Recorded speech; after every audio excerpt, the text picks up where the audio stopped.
pleasure to see everyone here for Piki's talk.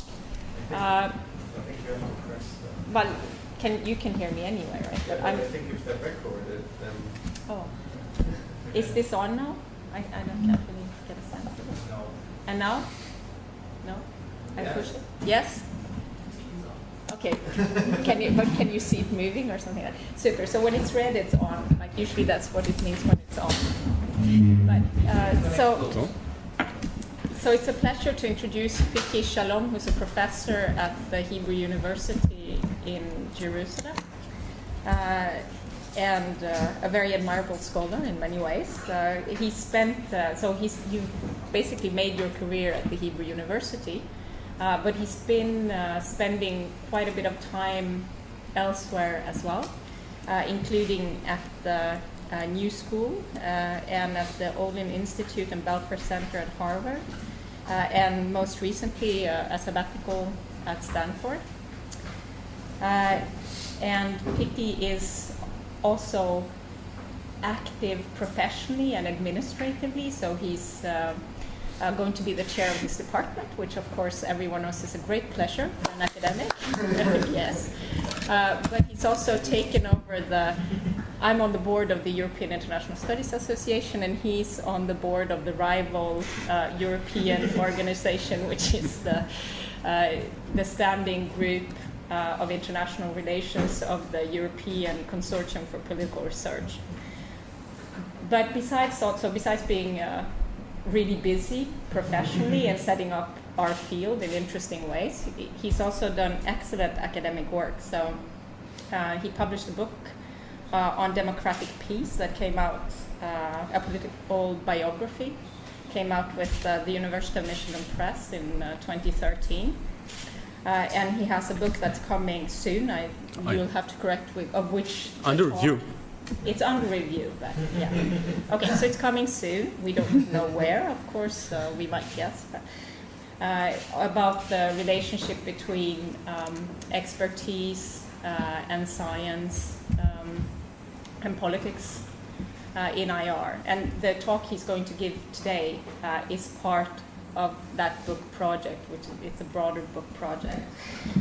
Generally speaking, Piki, as these two publications show, has an interest in theorizing international relations, and especially in the link between the IR we do and political practices. And so he's published a number of articles that deal with these issues. And I'm not going to go through them all. He has a website with the publications, but he's published on the politics of time in relation to just war theory, an article that came out in 2016 in the Journal International Relations and Development. He's published on conceptual relics on the Israeli common sense in an article that came out in 2014 in International Politics. He's published on defining by naming, on the politics of naming in relation to the Second Lebanese War, in an article that came out in the European Journal of International Relations in 2011, etc., etc. So he's extremely productive, and it's sort of a little bit humbling. And he does this really interesting work. So I think it's very important, as those of you who know me know. I think the politics of our knowledge is really important and interesting, and actually it's a core theme of Piki's work. And unlike me, Piki is very impressive in the sense that he is very affirmative and thinks very strongly about these stances. So I sort of admire the certainty of judgment that's in much of this work about what we should be doing and how it should look, because I find that really difficult. I find it very difficult to moralize about our enterprises, and I think you're very good at doing this in a provocative way. And I don't say this isn't like a hidden critique or so. It's real admiration. I think it's very important to do this and to be clear on where we think we should stand in terms of knowledge. So you're welcome to fill out if I forgot. You said I should also say that Piki is a devoted father and husband. We discussed that earlier. But he's also as an excellent academic, so it's just a pleasure to introduce you for this talk. It says up here. And a bird watcher. Oh, sorry, I forgot. And the most important part, of course, is bird watching. I've discovered this. So he now has a guide in Portuguese to bird watching in Brazil. Yeah.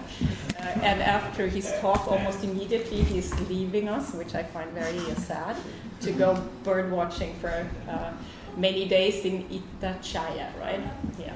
Okay. Which until now I thought to be Italiana. So that's my sense of Portuguese. Thank you. You know, I always thought, like, when I started this business, this academic, where those introductions comes from. So now I know. Okay, so there used to be the topic of the talk, right?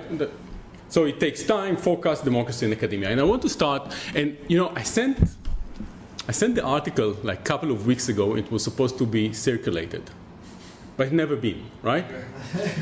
Excellent. So because... So we didn't do the readings. But it's okay, he'll explain what's in it. More than that, I need a volunteer who didn't read the article. Volunteer. No, I didn't. Okay, so, thank you. A pleasure. Name? Paulo. Paulo. Yes. Paulo. So you have these comprehensive exams or something similar to that, right? Here in the, or you're acting to work. No, I'm not. Okay, but you're in the evening before that, okay? You think you finished all the reading, right? You never do that, but. And what a student supposed to do when just fronting an exam, he's going to drink something, right? Yes. Yeah, but more so, you also have a time machine, right? You this kind of high-tech student. So you take the time machine, goes backwards in time, let's say about 70 or 80 years. You step out of the time machine, you enter into a bar, and you start drinking. So far, so good, right? Now, beside you sit a very young man, more or less the same age as you. Both of you have the drinks, and, you know, one thing leads to another, a fight, you know. He attacks you, you grab the bottle of beer, breaks it, and, you know, self-defense stabs him to death, right? But it's self-defense, so, yeah. And you pass the exams later, so that's good, okay? Okay. Now, here's the catch. It turns out to be that this young man is your grandfather, all right? Before he met your grandmother. Okay. Okay, so what happens now? Now what?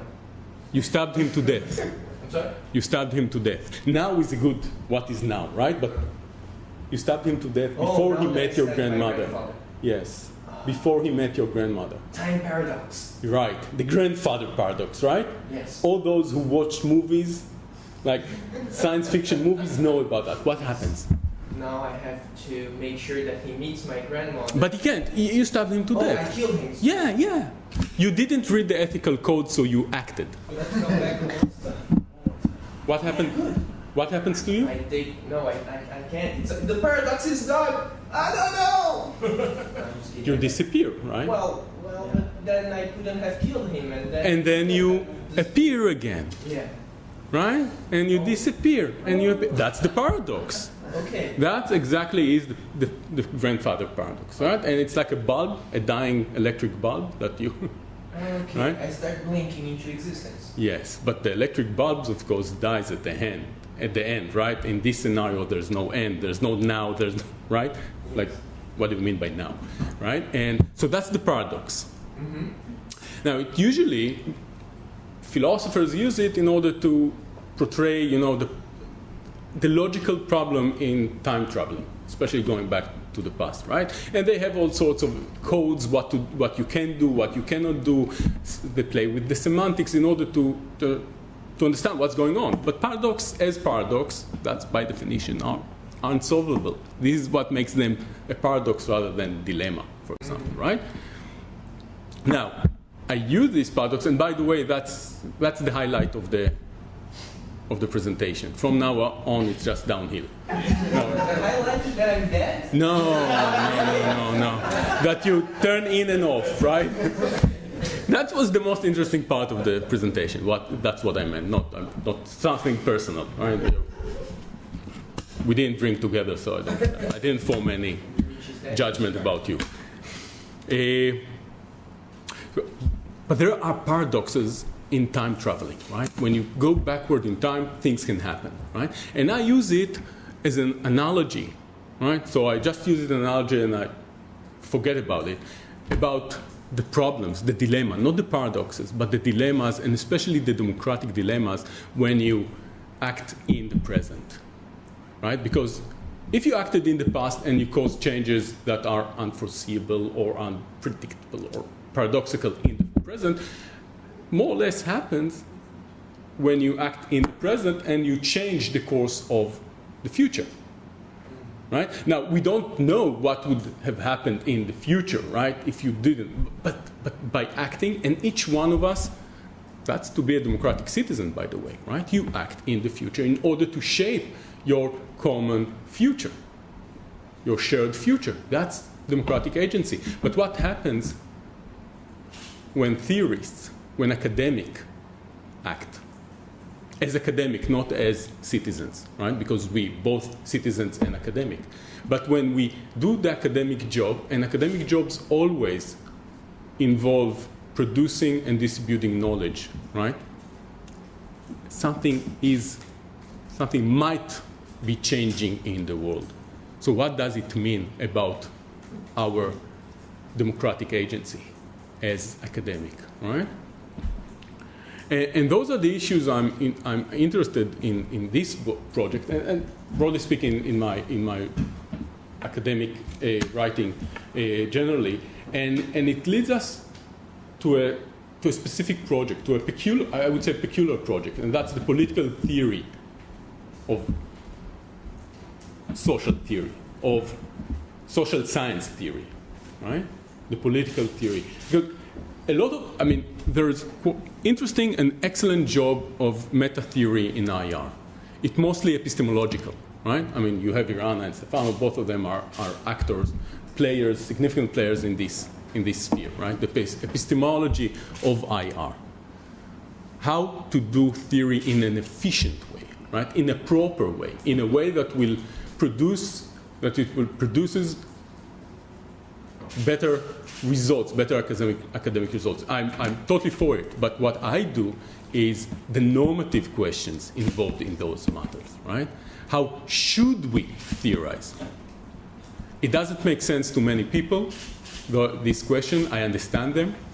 Sometimes I'm sympathized with them, but those are the issues I'm interested in. So it's the political theory of IR. And yes, as such, I'm a very moralizing person. For better or for worse, I'm very moralizing. And I want to raise a number of questions. I won't deal with all, but as Anna said, it's a chapter out of a book project, right? So the book project raises many questions, normative questions. And I want to list six of them and then start focusing on the paper. First, what if theories, those theories that we produces and affect reality with, what if those theories are founded on normative premises? Some normative commitments, right? That's the critical theory perspective. Theory is always for someone, for something, right? I have the exact phrase by Robert Cox later, right? But that's, right? If you're a critical theorist, you always think, or you always look for the normative commitments behind or that founds the theory, right? What if theory represent the preferences and the interest of a specific group, right? Look around you, right? Look at the three professors in the room, right? We're more or less the same social class, right? Give or take, right? What does it mean? Right? Look at your professors. Most of them belong to a specific social class. Does it affect the way they theorize? How they experience the world? Right? It's not just the critical theory. Here is also standpoint theory. Right? Those of you who study feminist epistemology are very aware of standpoint theory. Right? What we theorize from a certain point, from a certain social existence. Right? Our experiences shape, to some extent, the way we think about the world, the way we theorize the world. So it might be the case. It's not necessarily so. This is my take. Not everyone needs to agree, but it might be the case that our theories are specifically tailored, intentionally or unintentionally, probably unintentionally, with the viewpoint, with the interest, with the preferences of a specific social class. All right? What are the outcomes of spreading theoretical knowledge, and are the consequences of spreading theoretical knowledge, both benefits and costs, distributed equally across society? All right? And I'll later say that no, they're not distributed equally. So some people may benefit more from our theoretical knowledge than others. First, in the obvious way of who comes to study, right? I spoke about the three of us, but also the students, right? Most of you, not all of you, most of you come from a specific strata, and you learn directly from us. Other classes do not have this privilege, right? Privilege. But it's also in less direct ways, right? For example, if we forecast, if we'll go and advise the government, right? We'll advise the government, the power that be. They will have access to our knowledge more than other people, right? So number 4, if this is indeed the case, does it raise concern of justice? Right? Justice as the moral theory of how to distribute resources. So knowledge, in a sense, is also a resource. Should we think about justice when we theorize, when we study, when we teach, when we go and advise and go and forecast? Fifth, and this is a thing that I will maybe touch at the end, because we didn't know how much time I have, right? So people told us, look, you have the room reserved for 2 hours. Talk as much as you want. I won't do that, all right? So I'll try to limit myself to about 45, minutes or so, and then open to discussion. And by the way, if you have questions in between, I don't know about the chair. I don't mind, okay? And if it will take the presentation to other places, I'm okay with that, all right?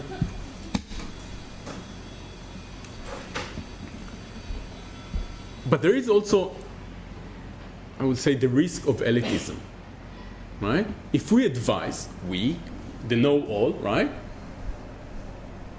That might even reify elitist model of democracy, right? There's the elite who knows what's good, and they will decide what is the role of the citizens in this kind of democracy. To choose, Joseph Schumpeter, classical model of democracy, right? Or against the classical model of democracy, right? Sorry, because he brings forth the elitist model of democracy, right?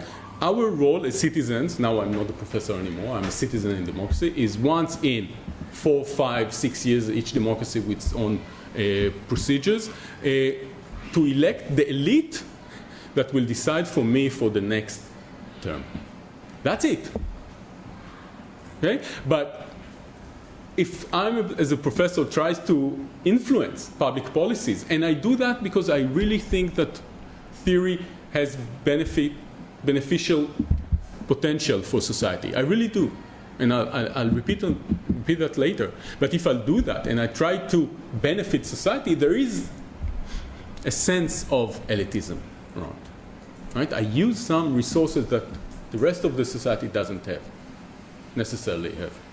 Right? So what do we do with this elitism, assuming that we're not for Schumpeter's model of democracy?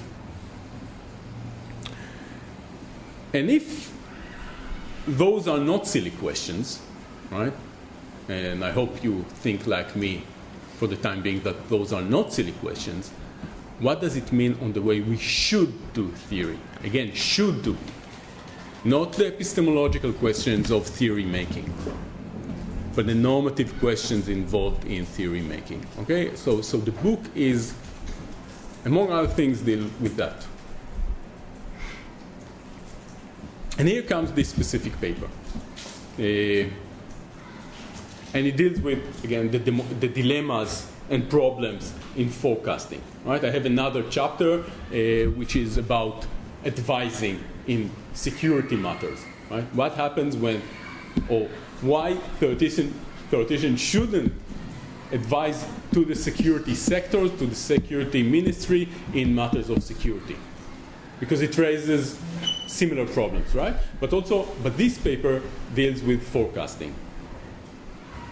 And I will point the dilemmas, and I'll point briefly, probably, to a possible solution to these dilemmas. How to forecast, because I will try to explain why I think forecasting is not just inevitable in our profession, but it's something that we might want to do. But how to do that in a way that resolve, or at least help to resolve those dilemmas. Right? And I'll say something about the theoretician citizen. And the discussions, again, as I said, rest on two observations. First, theory is normatively grounded, and second, theorizing bear consequences in the real world. Right? Those are the two. Now, a few words about forecasting. Why forecasting is part and parcel of theory making. Right? So I can think of three ways in which forecasting relates very intimately to theory making. The first, here's a question, another question. What is theory? Right? I know this program is very strong in theory. But what is theory? Social science theory. Forget about political theory for a second.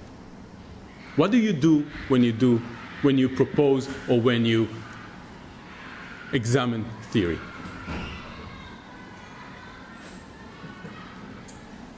To identify patterns of action.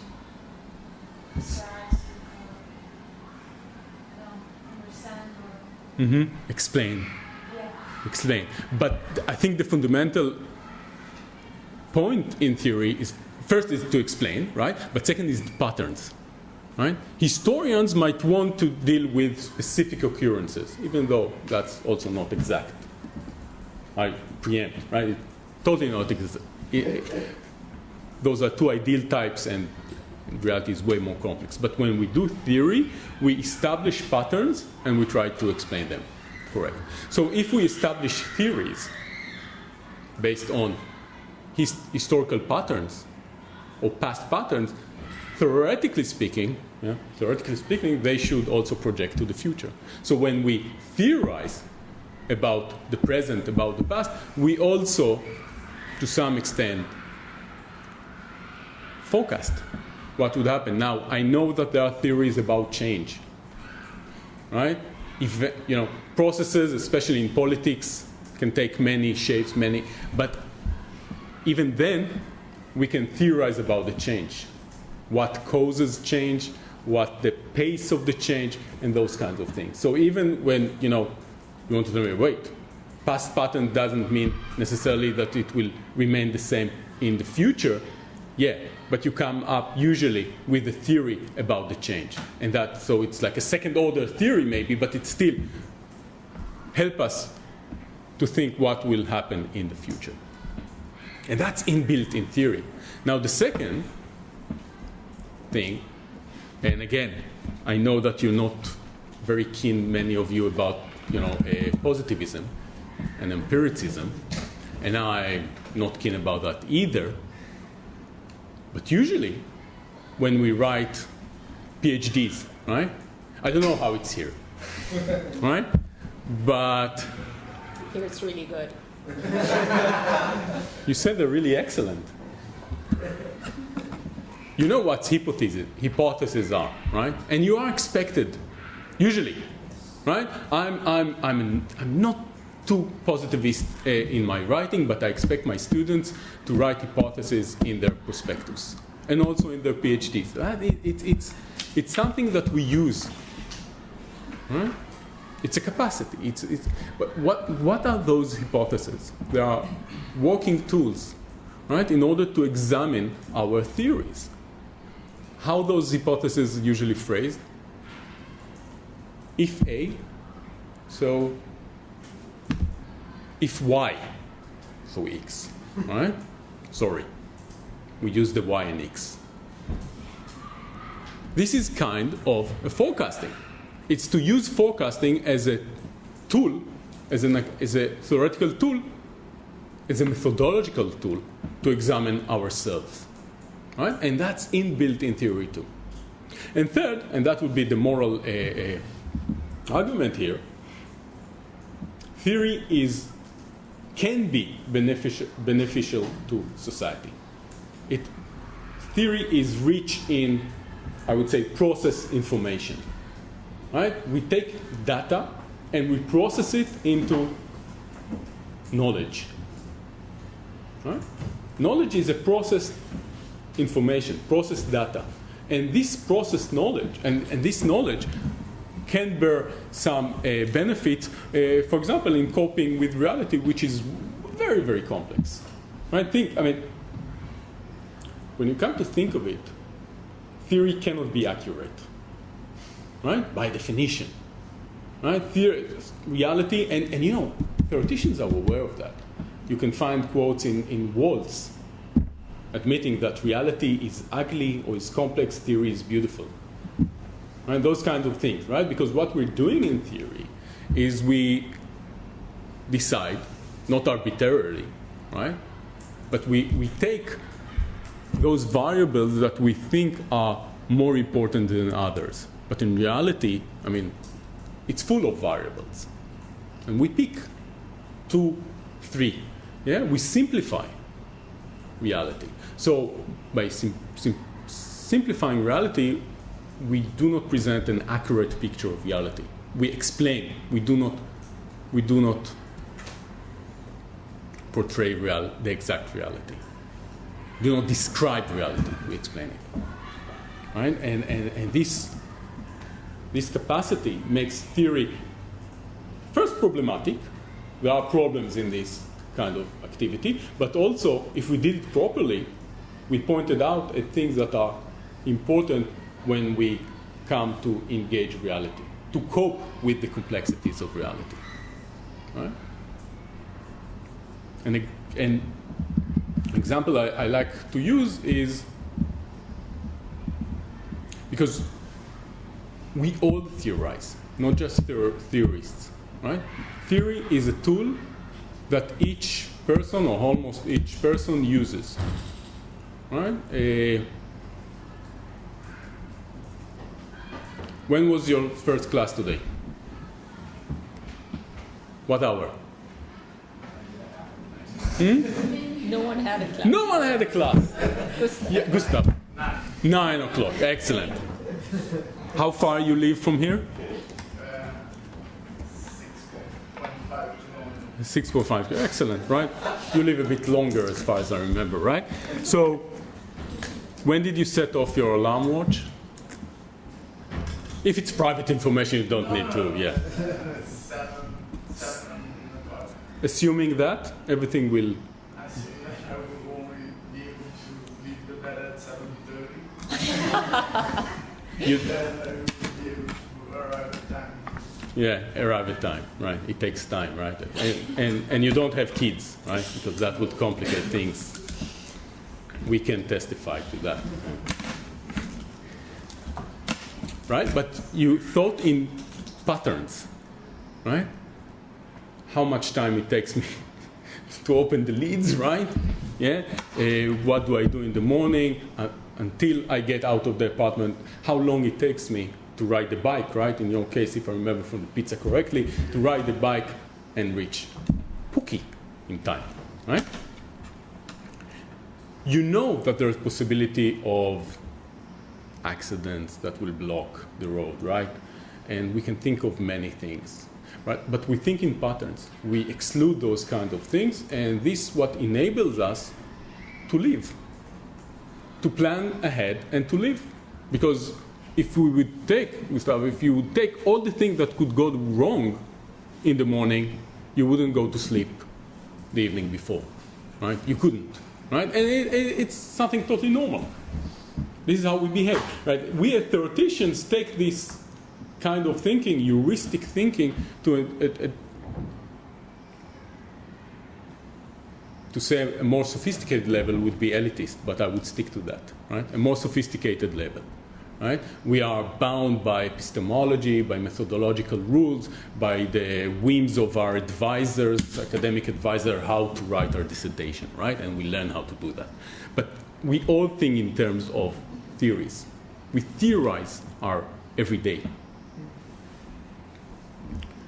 Right? So those are and it's all inbuilt, and you forecast it. Right? You forecast everything will be okay, or, I'm more hysterical, so I wake up half an hour before that. Yeah, I take into account several things.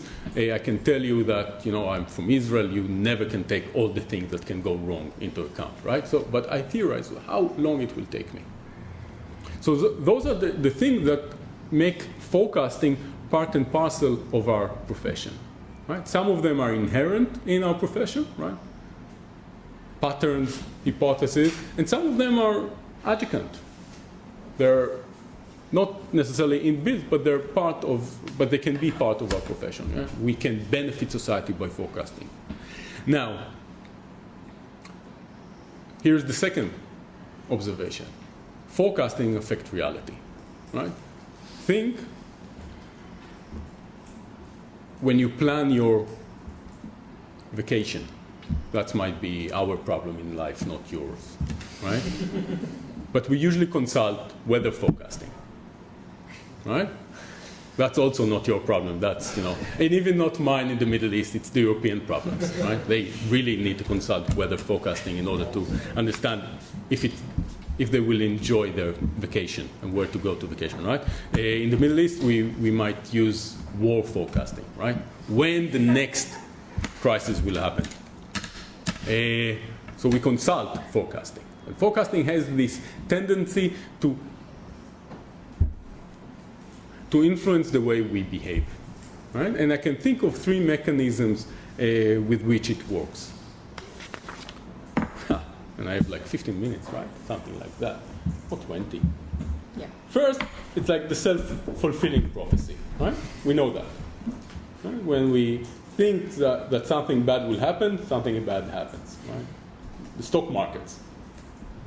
And we can see that also in academic, right? So, for example,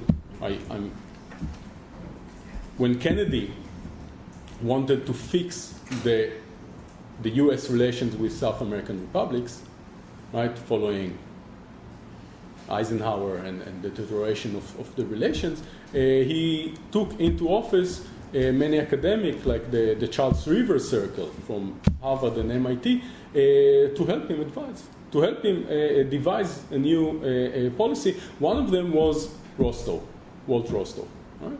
And Walt Rostow, with his theory of modernization, I won't get into details, you might know that, had a notion how to devise policies in order to, heal the relations between the U.S. and Latin American republics. He took office in the Kennedy's administration. One of the things that he helped to devise was the Alliance for Progress, right? And it was all, if you read, and again, I don't have the time to get into details here, but if you read his books, especially Stages of Growth, right, and the principles of the Alliance for Progress, you can see the parallels there, how Kennedy was influenced by Rostow, right? And he helped to devise, in a way of self-fulfilling prophecy. If you do such and such, this and this will happen. And he tried to do that. It worked, and I will immediately say, in order not to feel too good about our profession, that it worked for a very short while, right? Then things broke apart, right? Even before Kennedy was assassinated, just in the first months or so, there was the Bay of Pigs fiasco in Cuba, right? But he overcame that, and then the Alliance for Progress started, but then Kennedy was murdered, and the US got involved in Vietnam, and things broke apart. But for a while, the theory of modernization was almost like a roadmap to the policies of Kennedy. Another way with which theories can affect reality is self-refuting, right? Self-falsifying prophecies, right? Who was the first leader in modern history who embraced welfare state? Bismarck. Right. Bismarck. The conservative, the arch reactionary. Why he did so? He didn't read probably, but his agents read and, feared from Marx's writing, right? Marx was writing in those times, and there was some social unrest caused by Marx preaching and writing and what have you. And Bismarck thought that a good way to fight against this social unrest is by adopting several welfare procedures. And he was the first one to do that. So in a sense, even if you think Marx was the best theoretician in the world, by writing about what will happen, he gave almost weapon to people who thought differently in order to devise policies that will refute the prediction of Marx. And Marx's prediction was based on his theory, the socioeconomic theory. It happened also in more recent times. For example, Robert Putnam. Right? When Robert Putnam, the very important theorist from Harvard, and write about social capital, and he write about the future of American democracy, bowling alone. I don't know how familiar you are, right? But he predict, according to his theory, that the social indicators in the US are deteriorating, and with that also the future of American democracy and the future of American polity, right? He has a theory of social capital, and based on the theory and based on some measurement he uses, that's his forecast. Now, what he didn't give up, and he devised several, he's very active, or he used to be very active, and he was organizing several initiatives, like Better Together and all kinds of things, in order to fight this tendency, to struggle against this tendency. Right? Now, if Putnam, the activist, will succeed, Putnam, the theorist, his prediction will fail. It doesn't mean that his theory was refuted, right? But he changed the indicator, or he tries to change the indicator in such a way that the forecast out of his theory will be refuted. If Putnam, the activist, will fail, it might be the case, if Putnam, the theorist, is correct, that his theory predictions will come true, right? So we have this mechanism of self-refuting prophecies. And the third mechanism, and that's a mechanism I studied with the democratic peace theory, and I'll try not to get too many details about that, is sometimes theories are hijacked by politicians. Right? Think, again, the democratic peace theory was a way, almost the holy grail of IR theorists. Right? Here, we aspire to make the world a better place, and at least in the early days of IR, the biggest problem that we faced was war.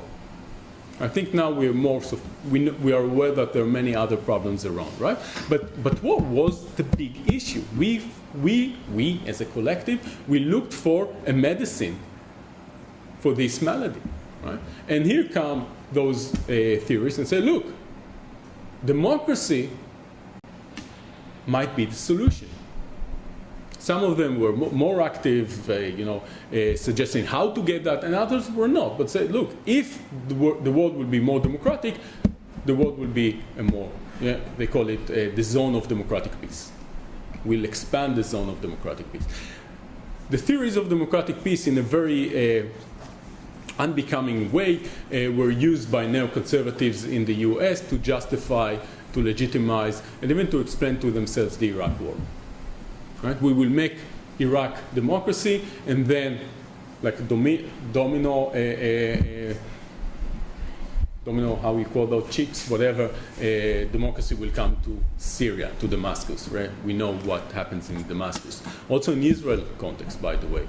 Rightist politicians use the democratic peace theories in order to say, look, we cannot compromise with the Palestinians because the Palestinians are not democracy. If they're not democracy, we cannot count on them. It's a perversion of the democratic peace theory, but they did it, and they did it quite successfully.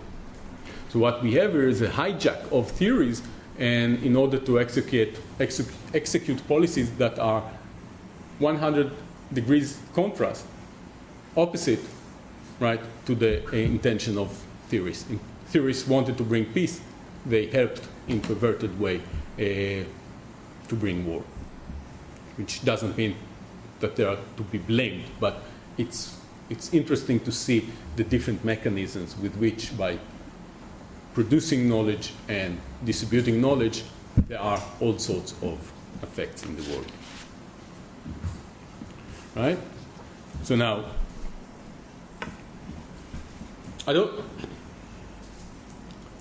now there's the section of the normative groundwork of theories, right? And it's a big thing. It's a big thing in the book. I don't think I have much time to deal with that. So we can, briefly, and probably you know that, right? Right? Robert Cox, critical theory, the Gramscian, or the neo-Gramscians in IR, and his famous quote: "Theory is always for someone and for some purpose," right? And what I mentioned earlier. Standpoint theory, that the way we theorize is influenced to a large extent by who we are and what we are.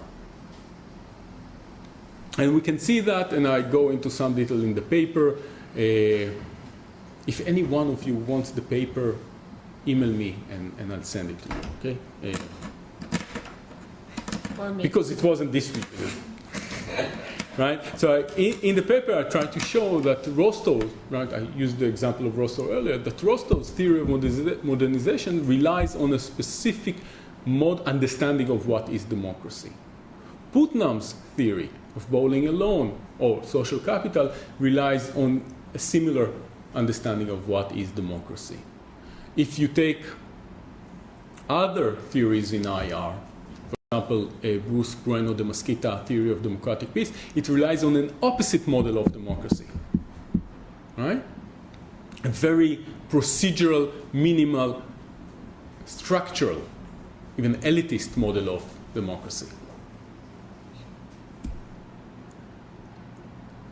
I'm tempted to go into details of Bruce Bueno de Mesquita theory, but we don't have time, right? Like it's a very, yeah? No. Actually, I forgot the details, so I'm just looking for excuses, right? But Rostow, I mean, he relies on this sense of democratic agency. What I spoke at the beginning, right?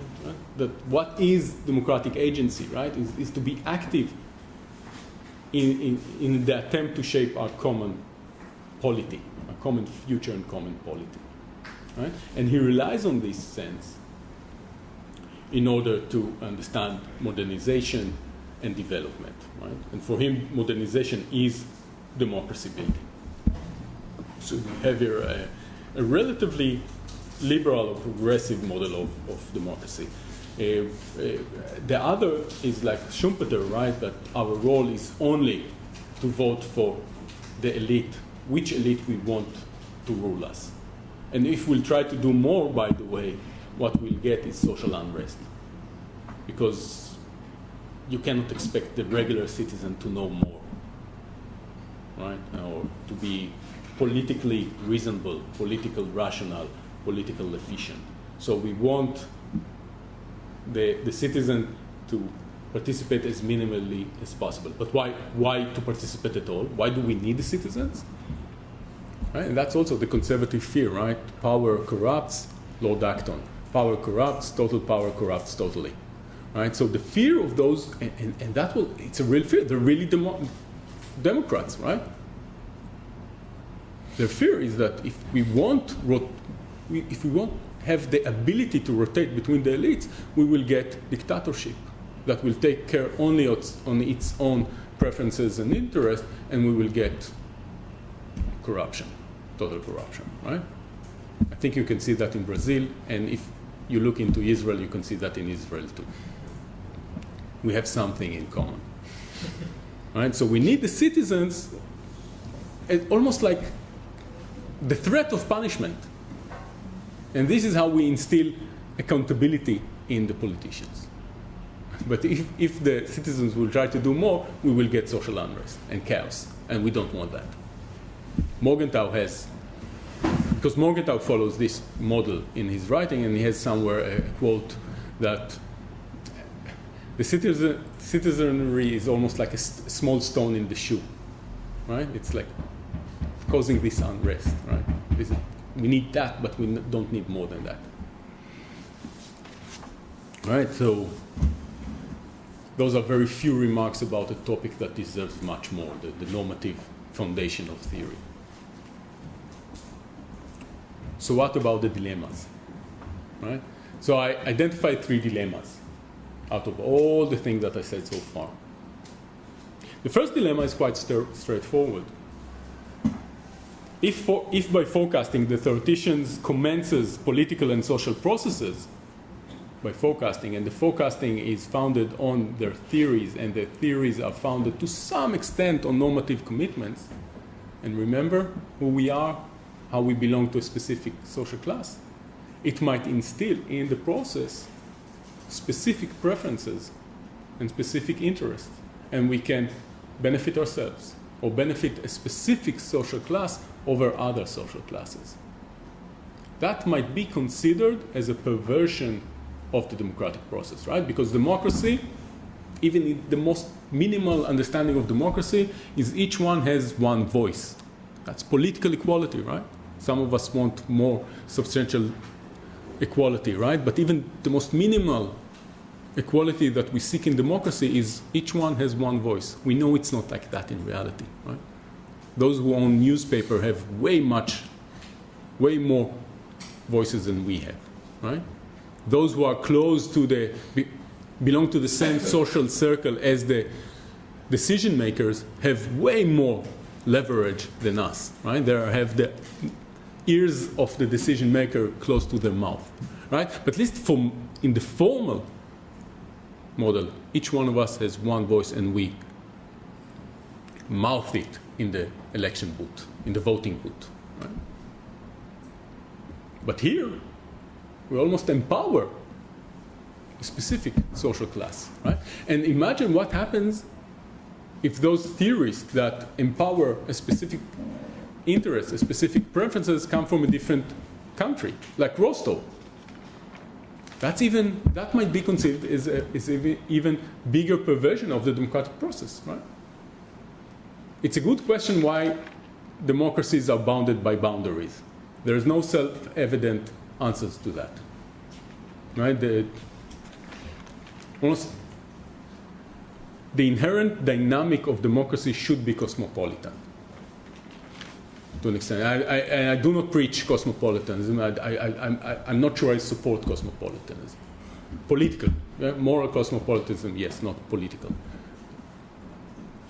Well-run countries can benefit their citizens, and they at least have the heuristic benefit. In a way that we had this discussion, maybe larger entities might fail to do or not be as efficient as countries. But the dynamic, if everyone has one voice, I mean, why limit it in boundaries, right? in this world by states, even democratic states, if I'm a foreign theorist and I come and forecast and affect the policies in Brazil, and I bring with me, intentionally or unintentionally, the preferences of a social class outside of Brazil, that's a dilemma. Does it mean that Rostov didn't intend good, that he didn't bring good? No. This is why it's dilemma, not paradox, but it's a dilemma that we need to be aware of. Right? So that's the first dilemma. And usually I would say more.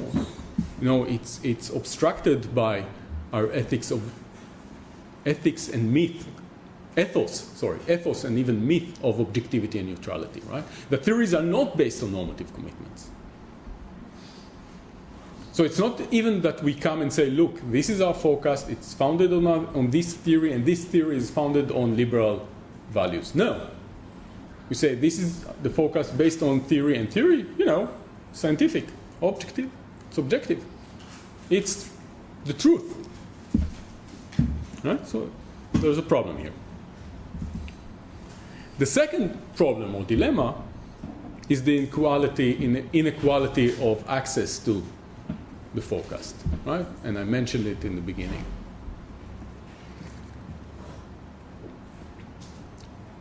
The power that be, the elite, call them the privileged, call them whatever you want, or their varied circles, have way more access than the poor people, the uneducated people.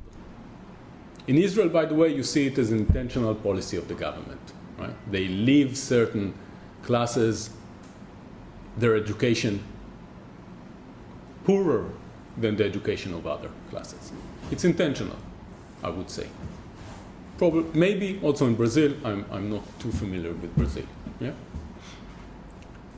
But if we focus and we belong to a certain circle, this circle can have way more access to this information, this forecast, this beneficial forecast than other people, and that raises issues of justice, and also democratic dilemma, because I spoke about the principle of equality, political equality. That perverts the political equality. Right? I give more tools to X rather than to all the citizenry. Right? So that's the second dilemma. The third dilemma is caused by the third mechanism, right, of the perversion, that sometimes our theories are hijacked and perverted. It's not even that we empower our preferences. We give tool to preferences that are opposite to us. And more so, we even pervert the democratic deliberation. And that's a third dilemma that we need to be aware of. Okay. So very briefly, those were the three dilemmas. So what we should do about that? The easy answer would be, look, we should stop forecasting. But first, it's impossible, right? I said that forecasting is inbuilt into theory. Second, it's the wrong way to move ahead. Because, as I said, forecasting theory knowledge is beneficial, at least has the potential to benefit society. So we should not forecasting. But what we should do is forecast as what I call theoretician citizen. To focus not in the ears of the power that be, right, but in the public. Be part of the political deliberation, democratic deliberation, in democratic participation. Participate as theoreticians in this process. Talk to the public, not to the politicians, not necessarily to the governmental offices. And treat our forecast modestly, right? It's not that we know the truth, necessarily, right? But here are some offer how to understand reality. Now, we the public should ponder, we should deliberate how to use this forecast, or how to treat those forecasts, or how not to. It's like another set of data to be considered in the political deliberation, right? And this way, at least, goes against the elitist the elitist sense or the elitist risk of forecasting as theoreticians, as privileged academic. Right? Here is the knowledge. We worked very hard. Here are the procedures how we got to this knowledge. Now, we should all analyze it according to our preferences, our understanding of reality. All right, so the way to forecast is through the civic, in the public sphere and through the civic society, and not through the power that be. Right?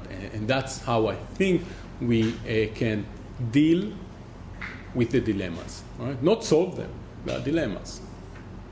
But at least go one step ahead in confronting them, engaging them, and both benefit society and not impose like an elitist understanding, elitist model of democracy. And with that, I'll conclude. Thank you. Thank you.